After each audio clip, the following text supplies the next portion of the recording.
The calendar read February 19th, 2013, a Tuesday morning in San Antonio, Texas, on South Flores Street, in a building that had been a tile factory and then a mattress warehouse, and was now a recording studio called Mesquite Sound. A 74-year-old man named Aurelio Vega was sitting on a bench in the waiting area with a composition notebook on his lap and a song in it that he had been writing for 11 years. He had driven 40 minutes from Hondo that morning to play it for someone. He had driven the same 40 minutes 3 times before to 3 different studios, and each time the answer had been a version of the same answer. He was prepared for a 4th version. He was not prepared for the man in the mustard yellow linen shirt who came through the door behind him and sat down in the plastic chair 2 feet to his left and asked him what he was writing. South Flores Street on a February morning is the color of concrete, sky flat and pale. A cold front moving through, the kind that doesn't snow but makes you wish it would. Mesquite Sound occupied the ground floor of a former factory building, brick painted over in a gray that had been fashionable 3 years earlier. Inside, the waiting area, a bench, 3 plastic chairs, coffee equipment that worked, and magazines that didn't. On the wall, framed gold records, 8 of them, for artists the studio had worked with between 1998 and 2008. Newer frames. Empty, waiting. The man behind the reception desk, Kyle, 28, had his headphones around his neck and his laptop open. He had screened Aurelio's demo 3 weeks earlier, a phone recording, guitar and voice, and written back that the studio's focus was on contemporary commercial projects. Aurelio had replied asking if he could come in anyway and play it live. Kyle had said yes. Saying no to a 74-year-old man who asked politely was harder than it looked. Aurelio had arrived at 9:15. He sat with the composition notebook and waited. He was a small man, narrower than he had once been, the way men get in their 70s when the muscle starts to go and only the frame remains. Brown slacks, pressed, a gray wool cardigan over a collared shirt, shoes that had been polished that morning, the leather cracked at the toe box in the way that good shoes crack when they have been worn for 30 years. His hands on the notebook were the hands of a man who had spent his working life with them. Knuckles large, skin thin, the calluses of a guitar player still faintly visible on the fingertips of his left hand despite 2 years of playing less than he used to because of the arthritis. On the cover of the composition notebook, in handwriting that was very precise and very small, 2 words, La Tima, the last one. Aurelio Vega had come to San Antonio from a village outside Monterrey when he was 22 years old with his wife Marta, $40, and a Yamaha acoustic guitar that had belonged to his uncle. He found work in construction. He played weekends at a restaurant on Commerce Street, then weddings, quinceañeras, wherever someone needed music and didn't need a name attached to it. He wrote songs the whole time, not with any plan, because songs were how he understood what was happening to him. 61 songs over 52 years. He had them all in composition notebooks, the chord symbols in a private shorthand no one else could fully read. In 2002, Marta got sick. Ovarian cancer, stage 3. 20 months of treatment and recovery and treatment again. During those 20 months, Aurelio wrote 1 song. Just 1. He worked on it every night after she was asleep, at the kitchen table under the single overhead light. The guitar played so quietly it was nearly not playing, because he could not afford to wake her. He worked on the bridge for 4 months.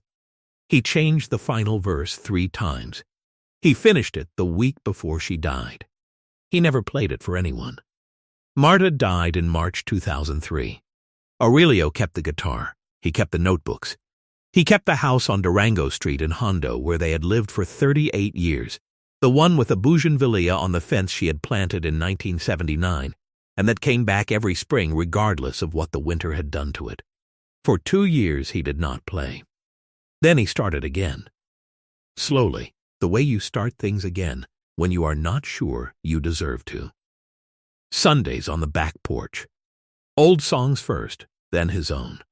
Everything except the one in the last notebook. He was not ready. He did not know what he would do with the feeling if he let it out when there was no one there to hear it. In 2012, his granddaughter Lucia, 17, bright as a lit window, heard him on the back porch and sat on the steps and listened. Afterward, she asked if he had ever recorded any of them. He said no. She asked why not. He said he had not thought anyone would want to hear them. She looked at him with the expression teenagers have when an adult says something genuinely incomprehensible. She found mesquite sound on her phone in 4 minutes. She filled out the inquiry form herself. He changed 2 words and submitted it. The buzzer at the door sounded. Kyle looked up. He pressed the entry button. The man who came in was older, wearing a flat black hat pulled low and a mustard yellow linen shirt, silver bracelets at his wrist, a turquoise ring on his left hand. He moved without hurry. He took the plastic chair, set his hat on his knee, and looked at the framed gold records on the wall. Kyle started to reach for the appointment calendar. The man looked at Aurelio, at the composition notebook on his lap, at the 2 words on the cover. La Ultima, he said quietly. The last one. Aurelio looked at him. You read Spanish. I grew up in it. He nodded at the notebook. What is it? Aurelio looked down at the cover. He ran his thumb along the spiral binding. A song, he said. The last one I wrote. How long ago? I finished it in 2003. February, the man in the hat was quiet for a moment. 10 years to bring it somewhere. 11, Aurelio said. I wasn't sure it was for anyone else. He paused. I'm still not sure. What changed? Aurelio thought about Lucia on the back porch steps, about the expression on her face. My granddaughter, he said. She thought someone should hear it. The man in the hat nodded. His left foot found the floor and rested there, not tapping, just present. Is it a love song? He asked. Aurelio considered the question. It's a song for my wife, he said. She died while I was writing it. So it is a love song and a funeral song and something else I don't have a name for. He looked at his hands. I couldn't finish the bridge for 4 months. One night I stopped trying to say it and just played what I felt. The bridge finished itself. It was a music thing, not a word thing. Can I hear it? The man said. At 9:35, a woman named Dana came through the interior door with a coffee and a legal pad. 44 years old. 18 years in commercial music production. She did the initial assessments because she was fast and had no sentimentality about it, which was useful, and which had also cost her something she had not fully accounted for. Mr. Vega? She said. Aurelio stood. The man beside him stood also. Dana looked at the man in the hat. She did not recognize him. The appointment is just for the artist, she said. Our consultations are one-on-one. Of course, the man said. He sat back down. Dana took Aurelio into the live room. She gave him a chair and a guitar from the wall. She opened her legal pad. 20 minutes, honest feedback. Take it in the spirit intended. Aurelio set the studio guitar aside and opened the composition notebook on his knee. He took his own guitar from the case he had brought. It was the Yamaha from his uncle. 52 years old. The finish gone on the top from decades of playing. The wood darkened with use at the sound hole edges. A small crack repaired near the heel, with a repair so old it had become part of the instrument's history. He tuned it by ear. It didn't take long. He had been tuning it by ear for 52 years. He looked at the first line of the last page of the notebook. He looked at Dana. He played. The song began on a low chord. His voice came in after 4 bars. Not a young voice. A voice that had been through something and come out the other side with the bark worn off, the way certain instruments get better with age. 2 verses. The first about a kitchen. A specific morning. Coffee going cold because they kept talking and forgetting to drink it. The second about the bougainvillea. A winter so bad they thought it was gone. It came back anyway. Then, the bridge. 3 chords descending, something between them that wouldn't resolve, and then a single sustained note that climbed and held until it became something that was not a note anymore, but a feeling with a pitch. Dana's pen was on the legal pad. She was not writing. Her coffee was going cold. The final verse. 4 lines. The last line was 6 words. Aurelio sang it and let the guitar finish by itself. He looked up. Dana looked at him. Her face had the expression of a person who has been somewhere they did not expect to go. "That's the one you wrote for your wife," she said. It was not a question. "Yes," he said. She looked at her legal pad. She looked back at him. "Mr. Vega." She stopped. Started again. "I don't know how to tell you this fits what we do here. Our projects are—" She looked at the window into the control room. "This isn't what we're set up for." Aurelio nodded. He had heard versions of this. He closed the notebook. He reached for the guitar case. "It is a beautiful song," Dana said. Quietly, almost to herself. "I want you to know that." He looked at her. He believed her. That was something. It was not enough to change what was happening, but it was something. He stood and zipped the guitar case and put the notebook under his arm. "Now here is something I want to ask before we go any further. Has there ever been something you made, something you put your whole heart into, that the world didn't have a category for? Tell me about it in the comments. Every one of them matters." In the waiting area, the man in the flat black hat stood up when Aurelio came through the door. He looked at his face. He did not ask what happened. He could see what happened. Aurelio sat down on the bench. He held the guitar case on his lap. He held the composition notebook on top of that. He looked at the framed gold records on the wall. 8 of them, none of them for anything he recognized. Carlos Santana sat back down beside him. "They said no," Aurelio said. "It was not a complaint, just a fact that needed to be placed somewhere." Carlos nodded. "She was kind about it," Aurelio added. "She said it was beautiful. I think she meant it. I'm sure she did."